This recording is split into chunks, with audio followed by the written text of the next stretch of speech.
ભાગવતકાર એમ કહે છે કે આ સંસારનો જે મનુષ્ય પોતાનું કલ્યાણ કરવા ઈચ્છે છે એ લોકોએ આવા સ્થાનોને ત્યાગ કરવા જોઈએ, આવા સ્થાનોથી દૂર રહેવું જોઈએ કે જેનું અહિત થતું હોય. તો આ રહેવા માટે સ્થાન મળ્યા અને કલી ઊભો થયો અને મસ્તકમાં બેસી ગયો, કારણ કે માથામાં સોનાનો મુગટ હતો અને એ મુગટ જરાસંધનો હતો. જરાસંધે બધી સંપત્તિ અનિતિની ભેગી કરી હતી, તો એમાં એનો વાસ થયો અને એ શમિક ઋષિના આશ્રમમાં ગયા. તો શમિકના આશ્રમમાં જઈ અને જેનું સ્વાગત સન્માન કરવું જોઈએ એનું અપમાન કર્યું. એના ગળામાં મરેલો સાપ પહેરાયો. શમિક હતા, એણે કંઈ ન કર્યું, પણ શમિકના પુત્ર શૃંગી હતા. શૃંગીનો અર્થ છે જેના માથામાં શિંગડાઓ હોય અને એનો સ્વભાવ જ હોય મારવાનો. એ સહન ન કરી શકા પોતાના પિતાજીનો અપરાધ, એટલે એણે કૌશિકી નદીના એ પાણીને હાથમાં લઈ અને પ્રતિજ્ઞા કરી, ઇતિ લંઘિત મર્યાદમ તક્ષક સપ્તમે હની. જેણે મારા પિતાજીના ગુરુદેવના ગળામાં મરેલો સાપ નાખ્યો છે એને આજથી 7મે દિવસે જીવતો તક્ષક નાગ ડંખ દઈ અને મૃત્યુ થશે.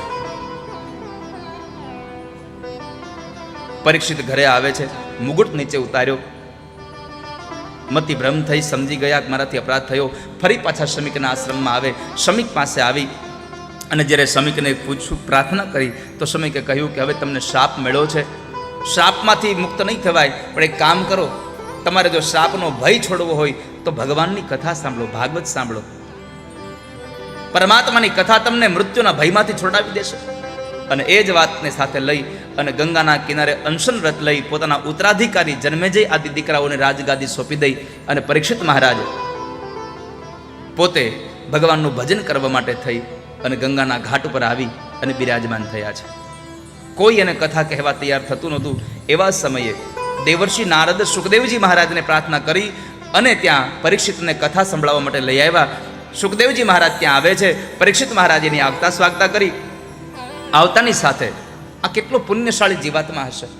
કાંઈ એ રાજા હતો એટલે સુખદેવજી મહારાજ એની પાસે આવ્યા એવું નથી. પૈસાવાળો હતો એટલે એને કથા સંભળાવવા આવ્યા એવું નથી.